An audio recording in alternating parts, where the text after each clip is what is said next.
Okay, I think we're live. Is that right? Hi, hi everyone. Uh, y'all can hear me okay? Yes, awesome. Okay, well, as typical for me, I have a lot of content, so I really am super excited to be here with y'all. Oh, hello everyone. Oh, this is so great. I'm so happy to be here to help y'all wrap up Android Makers. It's my first time here, a little more virtual than expected, but I'm just really happy to be here with y'all. So my name is Huyen Tue Dao. And as will become very apparent very soon, I love constraint layout. I'm a huge fan, and I have been for, gosh, like the 4 years since it was announced at I/O in 2016.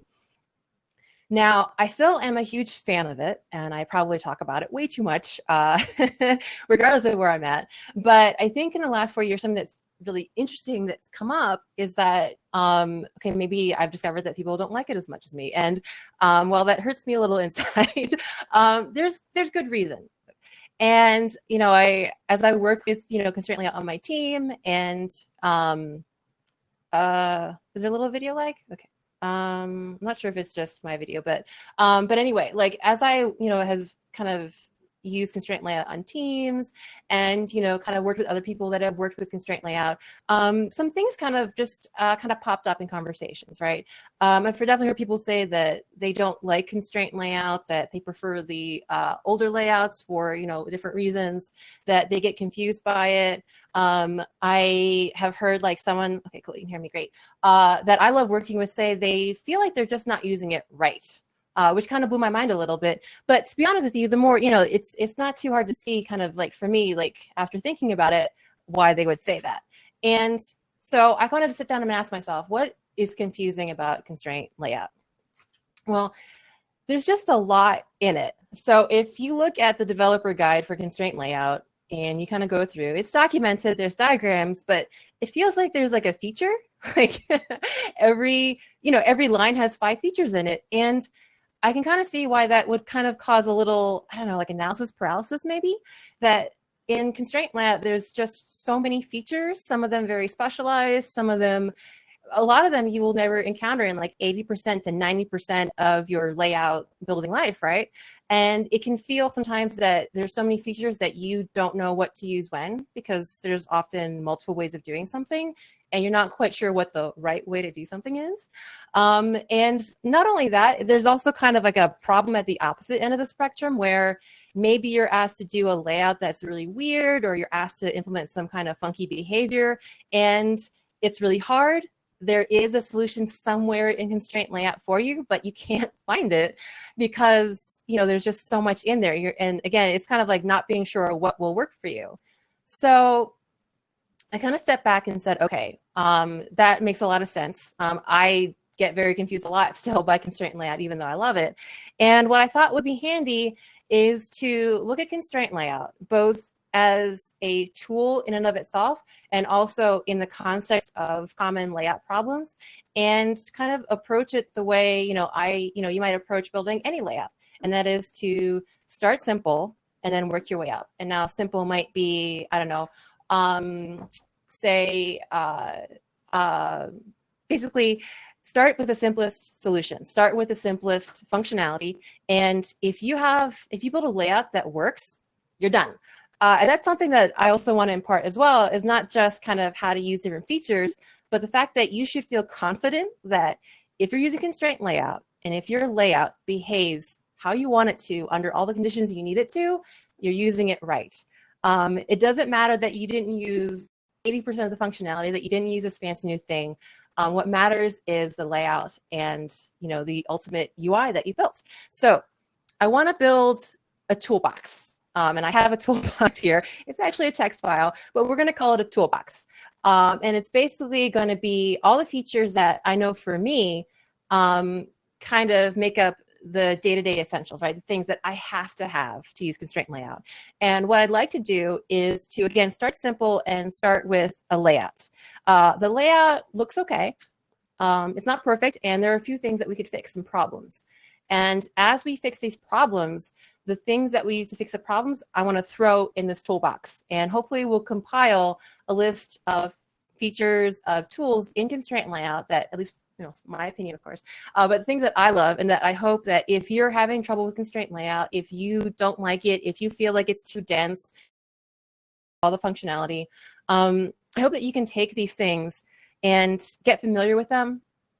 And that maybe you can understand some of the basic behaviors and concepts of constraint layout through them, and maybe go out and build all your layouts with this toolbox, or maybe run into something that is a little bit more difficult, but because you have this kind of nice starter toolbox to work on, you can branch out and look into some of those harder, crazy, fancy, specialized things. But that's pretty much it. Start out simple, build on, and if it works, stick with it and you're good. And definitely feel free to experiment and have fun with it. So let's go ahead and open up this layout that I want to fix. So, all right. So I have this screen, and I love these days we can have dark mode. It makes all my examples look like 10 times better because dark mode always looks better. But here's a screen. Let's pretend it's like a movie app, right? And I have some basic information. I've got a movie poster. I've got, sorry, can you see? You can't see Android Studio anymore? Okay. Is it okay? Let's see. Had to refresh. Okay. Are we good to continue? Okay. We're good? Give it a minute. Everyone can refresh. So I'll just keep kind of describing the screen even if you can't see it yet. But it's basically pretend it's a movie app where I can do different things. I can look at movie information. I might actually just turn off my video as well, just to save a little bit. So I have a bunch of stuff on the screen. Movie title, movie synopsis, the year it was released, a couple other random things. Let's take a look at some of the problems that I might encounter with this layout, even though it looks very shiny in dark mode, and see how we can kind of use some basic constraint layout tools to fix it and what those basic tools are. So I have a couple of things in the toolbox already. I'm going to assume that you may have seen layouts before for sure, but definitely constraint layout. And if you have used constraint layout, the first 4 attributes here will look very familiar. And if you want to grossly simplify it, of course, constraint layout is a very awesome relative layout. It's relative layout 2.0, 3.0. And so that's what these, the top 4 attributes here are this kind of idea of relative positioning, right? And then below that are 3 sizing modes, which you should be very familiar with, hopefully by now. Match parent, wrap content, and of course, some specific hard-coded dimension maybe, or in a dimension resource. But I actually, I'm going to say, no. Actually, match parent is not something that lives in the constraint layout toolbox. If you go in the documentation, it says very specifically, you shouldn't use match parent. And the thing is that you might, work with constraint layout, throw a match parent in there, and just like here, I have my movie title, it's actually set to match parent, and it looks just fine. What's the problem? So I guess the best way to put it is that match parent doesn't really have a meaning, or it, best image for 4 seconds. Okay, so not to flash around too much. Okay, I'll try not to switch around too much. But basically, match parent doesn't really have like a fully supported mode. It kind of does some things and it will work sometimes, but it can be very brittle.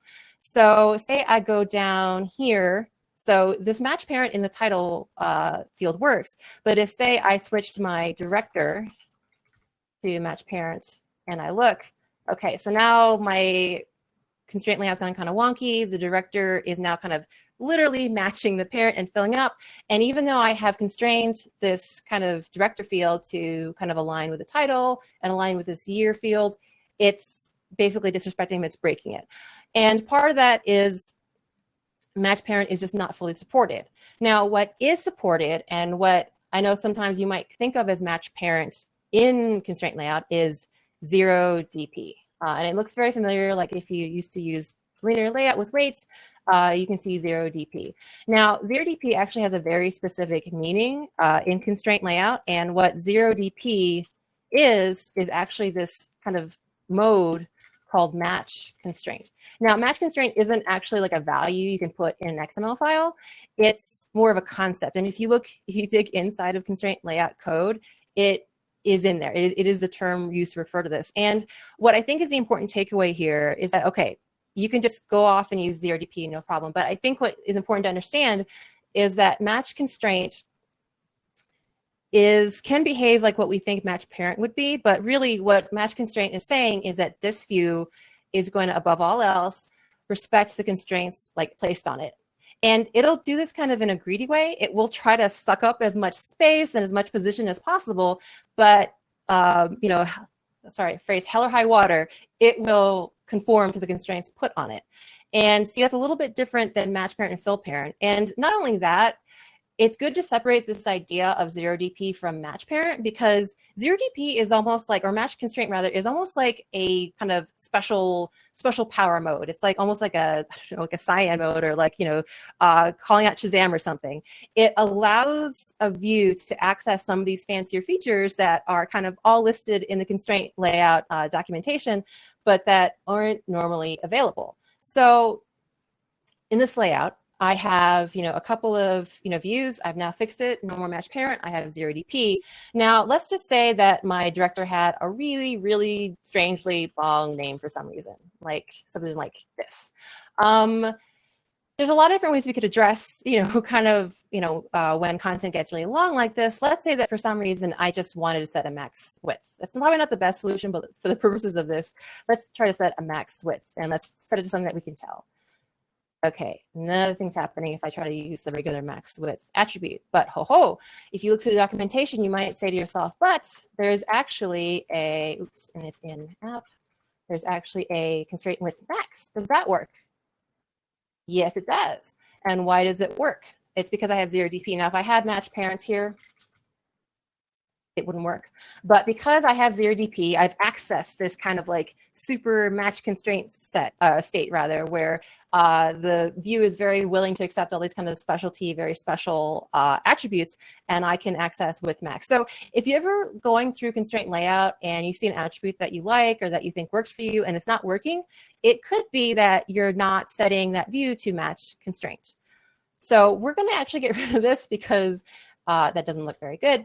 But let's go ahead and move on. So actually, and let's just get rid of that. That's not actually the director's name. Okay, so something else that we might want to look at in our layout here is the year and the director name. So what we're having here is we've got some text and it's kind of misaligned, right? And that's not the greatest looking. You can kind of tell it's a little bit off center. How can we fix this? What if we try, you know, centering the year on the director name, and that could possibly work. So let's try this. Let's try to switch this to bottom of. Let's try to switch this to bottom of. Okay, does that work? I don't know. Let's see. Let's see. Bottom of. Oops, if I spelled it right, there we go. Okay, so that looks like it might have worked. Let me pull out a little guide here, and you can see. Okay, it didn't quite work. It's close though. You can kind of try to say to yourself, okay, well, it's really close, but the problem is that if there's something else going on with this text field, say if I go up to the director and add, say, some padding, unfortunately, that goes out the window because this is, you know, vertically centered on this view and there's some padding. So there's actually a lot better way of doing this. You probably, hopefully you've used this before. And I always kind of complain when I see text center aligned rather than using this, and that's to base align it. So if I go back to my year and I get rid of this and I replace it with baseline. Whenever you're aligning text, you really, really want to use this baseline alignment, and I'll move my scope here. Because, you know, generally speaking, I'm sure it's a material guideline somewhere that you want text to be baseline aligned.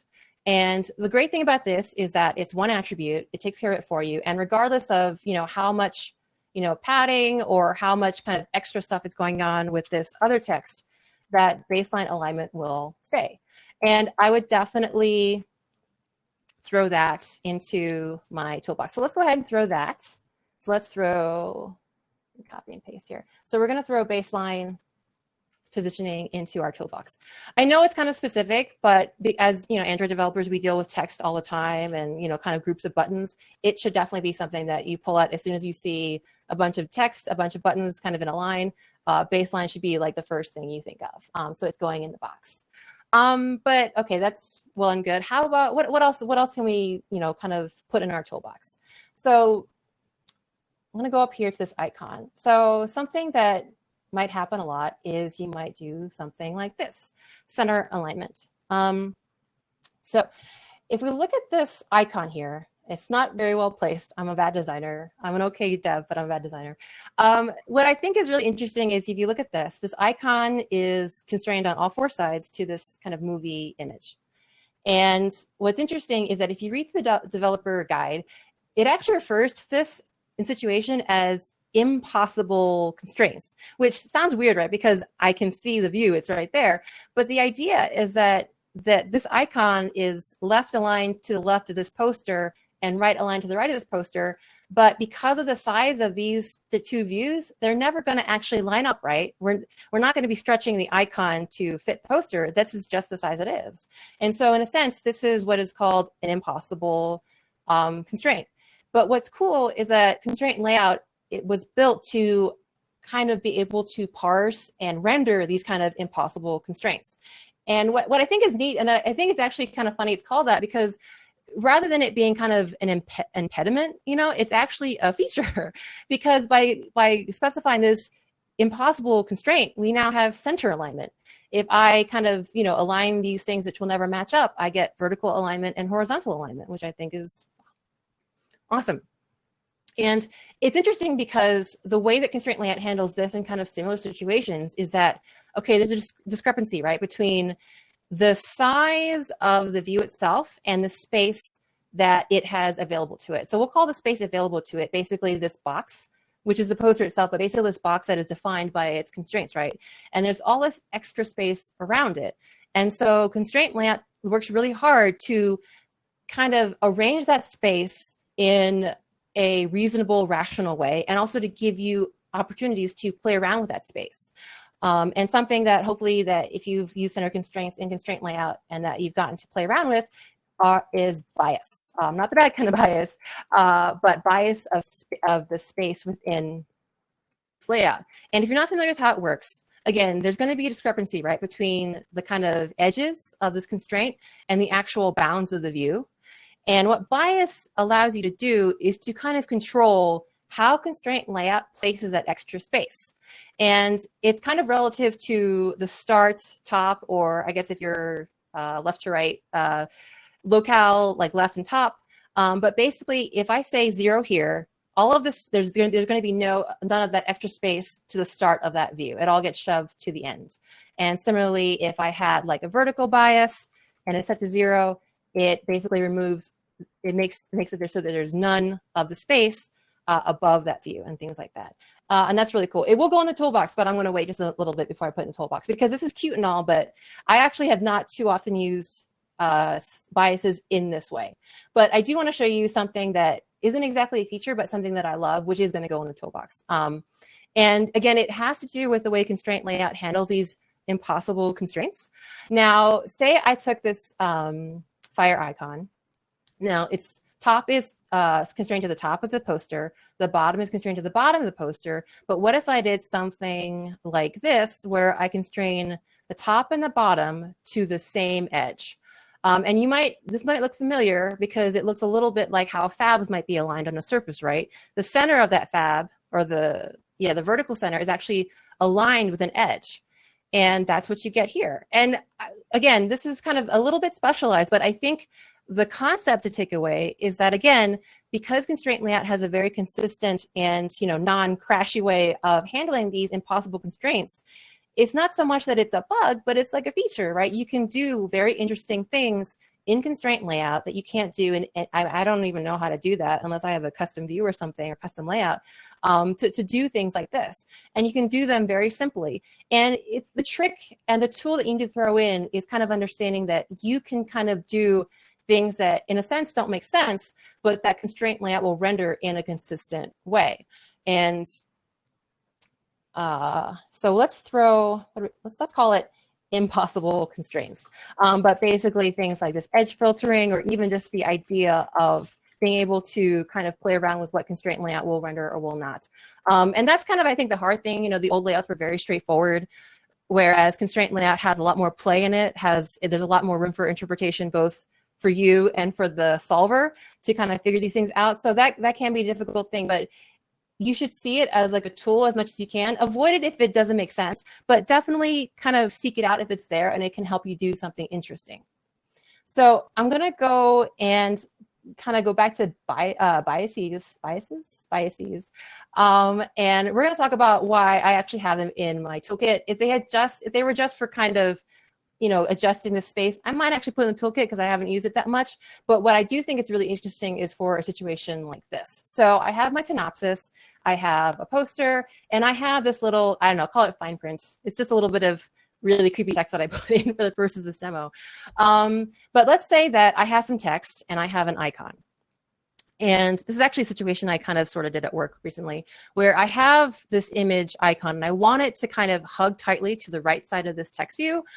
And at the same time, I want this text view to wrap content. And so here is what that might look like. If you're sharp and or constraint layout like expert, you might see that I have here a chain, a packed chain. But this is kind of weird, right? It's center aligned. How about I actually left align this? Let's see what we can do about that. So if I click on here, and I actually do this constantly. I feel like a lot of times when we're doing kind of laying stuff out, we always try to set like bounds, right? So I have this bounded to the left here on the parent, and I have it bounded to the right on the icon, and the icon itself is bounded to the parent. So I'm setting up all these like kind of gates, right? These rails, right? That I want my views to stay in. And sometimes what happens is when you set up these rails, the actual content isn't positioned where you want it.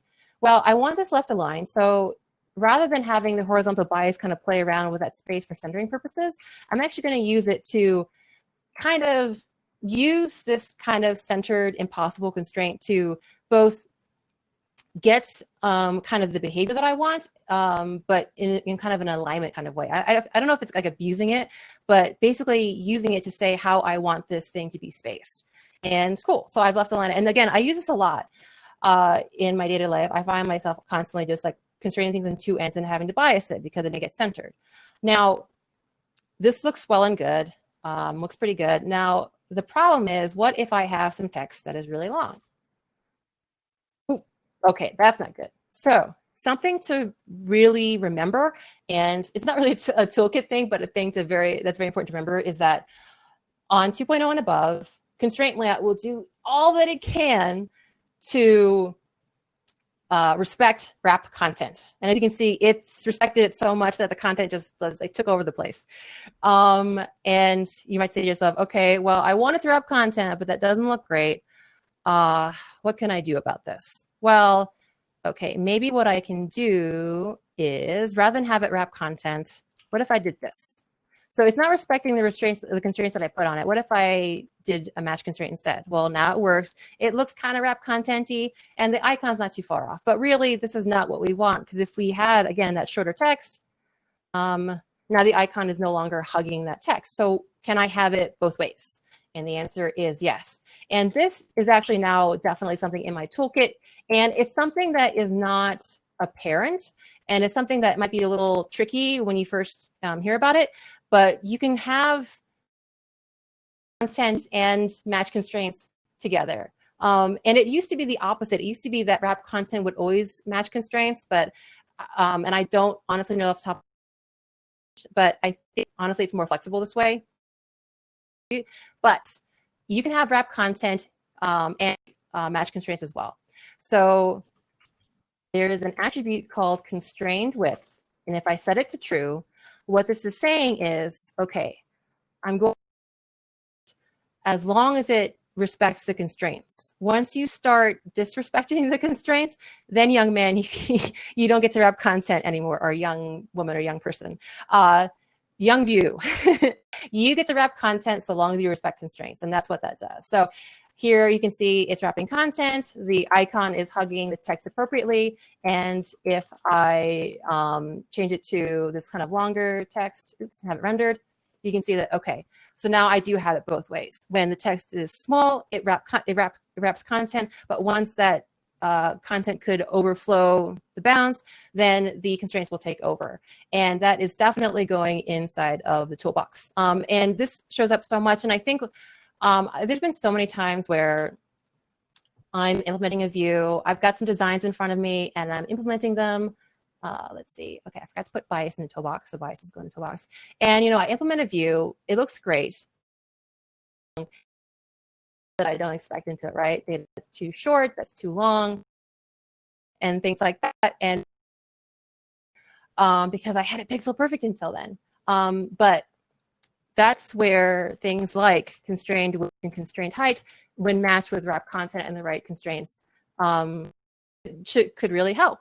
And in your pocket, this, along with the kind of using horizontal bias to like left or right aligned, I absolutely use this like pretty much, especially kind of doing these kind of like standard Android-y things. I always have to use them, but definitely keep it in your pocket. That's one of my favorites, to be honest with you.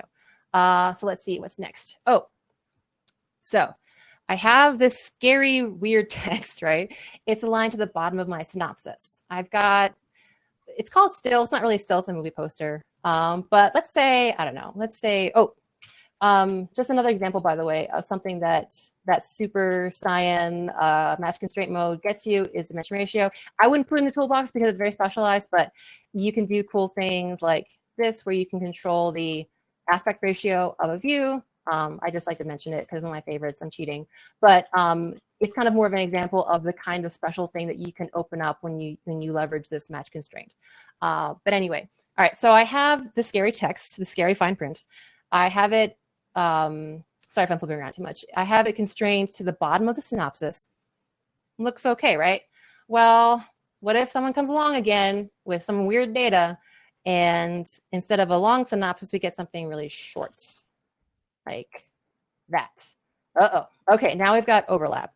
And the reason is that because this is constrained to this, which is not rendering, but pretend that that is the actual text. You can see that this constraint is now pulling this up too high, and we've got overlap. Now, if it's late at night and you're tired, you might just think, to fix this, okay, why don't we just constrain this text to the bottom of this image, right? It's sticking down. That sounds fine. Let's just stick with that. But of course, if you end up having different data, well, that's not going to help at all, right? You can't win. It's going to be one of the other. Oh, it's not rendering. Okay. Well, you can see that you can very clearly see that doing this is also brittle, right? If the opposite situation happens again, I'm at a loss. What do I do? Well, there is a really great tool. Again, something I use almost like every single layout now, and that's barriers. So I'm going to add a barrier right here. So barriers are a helper. So they technically are views. So if you look under the hood, they are views, but really what they are helpers, and they're a way of to allow you to associate a number of views and to pull a target, to pull a size out of that. So if I click here, okay, I want to add the barrier right here. So again, this is like a view class under the hood, but it never gets rendered. So what a barrier does is it says, hey, constraint layout, here are some views, and I specify them by ID here, and I specify a direction. So what this when put all together, what this is saying is that, okay, constraint layout, look at the synopsis view, look at the poster view, and whichever one sticks out farthest at the bottom, that's going to be the position of this barrier. And I know it's hard to see, maybe hard to see, but this blue line is the barrier. So right now the barrier is sitting, it's kind of hard to see because it's overlapping, but the synopsis here, you can see the bottom of it is making that barrier. If I have, again, a short synopsis and it renders correctly, you can see that, oh, the barrier now is sitting at the bottom of that image. Now, what you can do is, where did my barrier go? So rather than having this scary text constrained to the bottom of either the poster or the synopsis, I can have it constrained to the bottom of the barrier. And regardless of what this data looks like, the scary text will align with whoever sticks out the most. So there will never be any overlap. And this is absolutely 100% going in the toolbox. And again, one of the challenges I know I have all the time is making a pixel perfect layout implementation and then having, some unexpected data, like maybe it doesn't look how you expected it to look. Maybe you have user-generated content and decide to write a novel for some reason. This is definitely something that you need to have, and it definitely is going in there. And I think also kind of a high-level takeaway from this is that constraint layout has a lot of these helpers we'll take a look at another helper real quick, but they're basically things that you can place in, either associate like views together and do something interesting with them, or act as a target or a kind of like a place to anchor views to. And they just kind of, again, it's kind of a classification of tools. And you don't need to know every single one of them, but knowing that these kind of things exist and kind of being able to reach out for them is a great thing to have in your toolbox. So another kind of helper that you might be more familiar with is the guideline. So I know, like, since material design came out, I know, like, even as a developer, I know kind of now what keylines are. And guidelines are really neat. They're basically horizontal and vertical virtual lines that live in your layout and that can act as kind of targets. So rather than anchoring, say, this view to the parent, I can actually anchor it to this. Actually, I need to, hold on. I can anchor it to this guideline. Okay, we're going to do it in code. So rather than having it say, okay, start, oh, actually it's already done. That's why it's right there. So what I've done here is that rather than having this aligned to the parent, it's aligned to the start margin. What's really cool is that it eliminates both the need for, if we look down through my UI here, I've got margin start 48, margin start 48, margin start 48, right? You kind of can see how repetitive this is. So the nice thing is that, number one, we kind of get this really interesting high level, abstraction of this design concept, right? A keyline, a kind of shared margin. And not only that, but if I ever need to change this margin, if I have, instead of having multiple margin starts that I need to update, I can have them all, target this guideline and change this value, and they all change at once. So there's an efficiency there, right? And again, this would be definitely something, again, that I would put in the toolbox, because how many times, I know I have done this 100 times, like repeated the same padding or the same margin over and over again because I want things to line up. And so this is definitely something that's going to go in the toolbox. But again, this idea that in Constraint Layout, there are these virtual helpers that will allow you to coordinate, layout, that allows you to be more efficient and also more maintainable in your code. So I'm running out of time. I'm going to unfortunately go through a couple of these things a little bit faster, but I've got a couple more things that I want to kind of throw in the toolbox. So I'm sorry again for flashing so much. Let's kind of zoom out a little bit. Okay, now chains. Now, if you've used Constraint Layout for a bit, you might have heard of chains. I know, and this is my bad, that when I first started learning about Constraint Layout, I basically saw chains as a form of linear layout living in Constraint Layout. And that's, in the 4 years that I've been working with Constraint Layout, I kind of feel like that's wrong, or at least it's very misleading. And what I will say is that if you have a layout where everything is just linearly kind of like aligned, one thing after the other, and linear layout works, use linear layout. If you are in a Constraint Layout and you have a bunch of things that need to be kind of lined up in a line, feel free to just kind of constrain them one after the other. So like here, my title is constrained to my poster. The director, it's hard to see, is constrained just to the title. Think of it as like a singly linked list of views. All right, so that's totally valid. If you want something that looks like a linear layout inside of the Constraint Layout, you can do this kind of singly linked list kind of deal. Now, chains are not that. Chains are a little bit more interesting. Chains, to continue with the linked list metaphor, are actually doubly linked lists. So down here, I have a chain of knives, because knives out. And what's interesting is, if you're not familiar, if you look at this first icon, it's constrained to the parent, but it's also constrained to this second icon. And the second icon is constrained to the first and the third, and so on and so on. It's a doubly linked list. Now, what's interesting is that, yes, this creates a kind of, okay, linear association where, things are kind of, again, laid out in a line, linear layout, line, line, line. But there's kind of more going on. Whereas kind of a simple, we'll call it singly linked list of views is very straightforward. You can add margins in there. It's, it's very simple. It's probably like what I know I kind of intend 80% of the time. What's interesting about chains is they kind of behave kind of thinking back to those impossible constraints and the center constraints. What happens here is when I create a chain, I've got two kind of endpoints of the chain. Here, the left endpoint is the left side of the parent.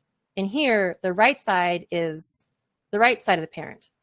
And just like in that impossible constraint, there's a discrepancy, right, between the total, view space and the actual space that they get. There's all this, other space in between, empty space in between.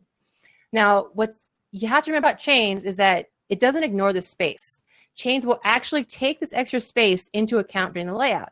And you can kind of see that here, how these are all nicely spaced out, but they don't have margins. So you can actually have a chain style. And right now this is set to spread, which means that all of this empty space kind of in between and to the left and right of these views is that empty space that was available to the chain, but it didn't take up. And it spreads it out between them, both front and back. There's other styles. There's spread inside, which kind of eliminates the space kind of at either end. And there's my favorite, which is packed. Packed is super cool because it basically turns a chain into like one big center constraint. You get to move around these views as if they were just kind of one view. And if I can be cute here, I can actually use a slider and you can see that they kind of move in unison with, like the center constraint, the kind of leftover spacing moving back and forth. Now, this is actually pretty interesting and pretty valuable, and you can do neat things. Something that you should definitely remember, and which I always forget when it comes to chains, is that margins actually count towards, let's call it view space. So as you can see here, it's packed, but there's this extra space here because I have a margin on this knife. So this is actually counting as one view. So if you look at that, I know this is kind of like a trivial example, but imagine you had to do something interesting where you had to have maybe some kind of centered space, or you had to have a random space, but still have this kind of relationship. You can do that with chains. So again, if you want to manipulate both a set of views and the space around it, chains are your solution, and it should go in the toolbox. There's some really cool stuff you can do, but don't feel like you're doing constraint layout wrong if you want to just line things up, linearly and don't use a chain. That's definitely, again, you should feel confident that if this looks the way you want it to look and you're just using the singly linked list, you're good. If you need spacing, if you need kind of this weird, kind of interesting layout and where you can kind of manipulate things, use a chain. And that's kind of the hard part. And that's what takes practice. And that's why I think like I kind of built myself this toolbox. It's like a toolbox with labels where I kind of like hopefully documented what all the tools do. But, it's kind of understanding the differences and practicing with them. And sometimes, yes, avoiding the complicated thing when you want to do something else. So with the couple minutes I have left, I'll talk about my last thing that goes in the toolbox. It's one of my favorite things, and it's constraint set. And basically, I could talk about this for an hour, but constraint layout allows you to kind of basically encapsulate all these relationships, all these arrows, all these chains and biases and everything. It allows you kind of package that up in something called a constraint set, and allows you to swap out these relationships. So I have this layout. I actually have an alternate layout, which is a little bit different. I'm sorry, I'm flashing the screen again. It's a little bit different. Now, before constraint layout, you might have to just either, manually reload the thing, restart the activity, or try to move these around by yourself with a lot of code. In constraint layout, you don't need all that code. You can, I zoom down here. Oops, sorry. Go to this comment. What's really neat about constraint set is that I can have these two, kind of disparate layouts, and with about 5 lines of code, and I'm actually going to run this for you, swap between the two and do some animation. And I think what's super interesting is both conceptually, the idea that now constraints can live as a set, that you can abstract what a layout looks like into kind of like this object and swap it out with other ones. And furthermore, what's really important is that when you get into the really fancy stuff like motion layout, this concept of constraint sets become like animation state and transition state. So it's definitely like a good tool just to start with, especially if you want to do kind of different things. But I have it set on a timer, so it's a little bit silly, but basically 3 seconds after the first activity loads, it'll swap. But with 5 lines of code and just a couple of layout files, I can do this. And again, if you need to swap between 2 different layouts, maybe you have 2 different views of the same data, like maybe I have a poster forward view as opposed to, like a information like forward view, I can switch between the two. And that's super valuable, especially with using kind of like this automatic transition. And again, as you get into constraint layout, as you start looking at motion layout, these are like kind of the basic tools that will follow you. And that I would argue that these are things that, if you're not familiar with them, get familiar with them. And that there are things that I think will serve you 80% of the time. I'm just making up numbers, but a lot of the time, and in my day-to-day life, these are the things that I use and that I love and that make constraint set or constraint layout better for me. So I hope that, from this talk, you've gotten, an idea. Like, if you're familiar with some of these things, awesome, you're doing well. Try to, feel free to branch out and explore. If you're kind of like those people that aren't feel like they're using a constraint layout right, or that are a little comfortable with it, I hope that you take kind of like these basic things, use them as much as you can, stretch them out. And if you ever need to kind of reach into the special like modes or into like kind of the weird specialized features, you'll have a base to fall back on. And don't be ever afraid to start simple and then work your way up. And that's kind of where I'm at with constraint layout. And I hope that, this toolbox can help y'all out if you're feeling overwhelmed, like I often am looking at that developer guide. And it is awesome. There's a lot of features, but the hard part is parsing them out and knowing what to use. So I hope that this helps. And that's my time. Let me see. Oh, I have questions. Awesome. Okay, so first question. Do you sometimes nest constraint layouts within each other? You can certainly do that. Absolutely. Sorry, I know like we're at time, but admins, it's okay if I answer questions real quick? We're still good on time, right? I hate to keep people around if it's the end of the... Yeah? Okay. I'm going to keep talking until someone yanks me out. You can nest constraint layouts together, and that's totally valid. Obviously, like if you nest 8 of them together, that's a problem. But you might sometimes have to nest them. Something that happens is that all of these features, like guidelines and barriers, they can only reference and be referenced by children within that constraint set, right? So if you have a nested constraint, if you have an inner constraint layout and it has its guidelines, the outer children can't reach in, if you know what I mean, and kind of vice versa. If you have nested objects, those nested children can't reach out. So yes, you can, and so that's totally probably a valid reason you won't want to do that if you need to do that, or have like kind of maybe even like how would I say sandboxing certain things. But you can totally do that. Don't do it in excess, but it's totally fair to do that. Do you use the visual layout edit? Oh, can you display the questions link? I'm sorry. Oh, whoopsies. Oh, I'm sorry. There we go. My bad. Too busy talking. There we go. Loading. Okay, so one of the questions was, do you use the visual layout editor? I do. And I'm saying that I do that as someone who used to hate WYSIWYGs. I'll be honest, there's still some rough edges. It's still, like you saw in the talk, it's still kind of got a little bit unsynced or unsynced. But at the same time, it's really worth checking out. And for nothing else but efficiency, I know a lot of times it feels more efficient for us to type, and to do it ourselves. But there are a lot of kind of nice WYSIWYG tools to kind of make things better. So for example, if I wanted to just add a chain real quick, I can highlight and then make a chain. And that is so much better than going through and adding these double links in this, in 4 or 5 views, right? So I would definitely peek in. And like I said, I was able to use it as like a preview during this whole talk and keep visualizations. There's a lot of interesting views. You can get the rendered view, you can get the blueprint view. It is worth looking at.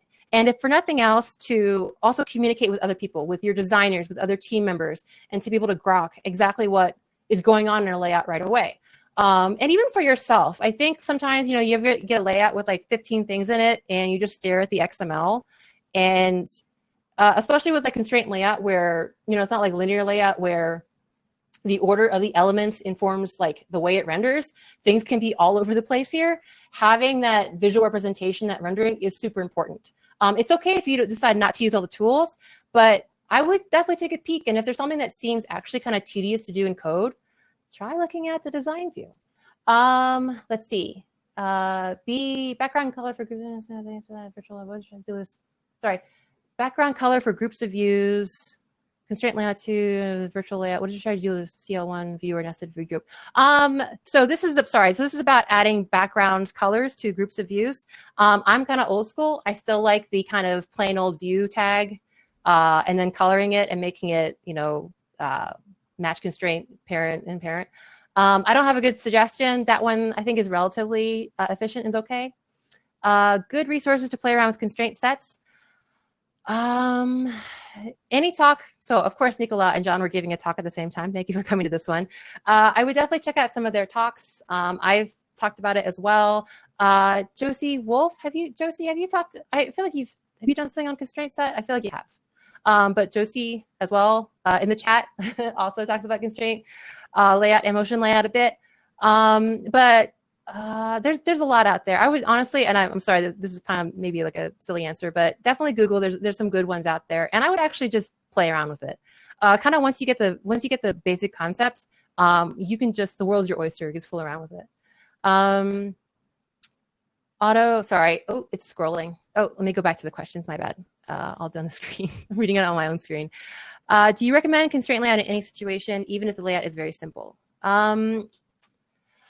I will say that I tend, like, if it's very, very simple, if it's something where the views have no relationship to each other, go ahead and throw it in a frame layout. Again, like I said, if you have a bunch of views that are just in a line, no other fancy relationships, use linear layout. Anywhere, like for you old school folks that use relative layout, use constraint layout. I don't think there's anything wrong with using it in those other situations, but I think it's more like it can be used in those, but it might be easier, faster, just faster to use some of the other layouts like frame layout and linear layout. But I think if you want to use it for a simple one, that's totally cool. But that's my opinion. Sorry, let me grab to some. I actually think we got all that. Is that all the questions? I think so.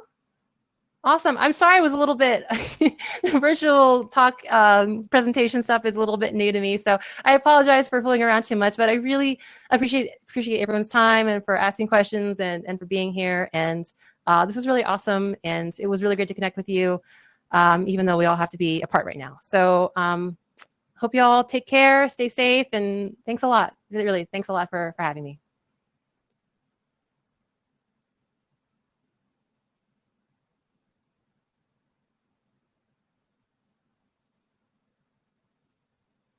Oh, yeah, and if you have any more questions, ping the Slack. Sorry.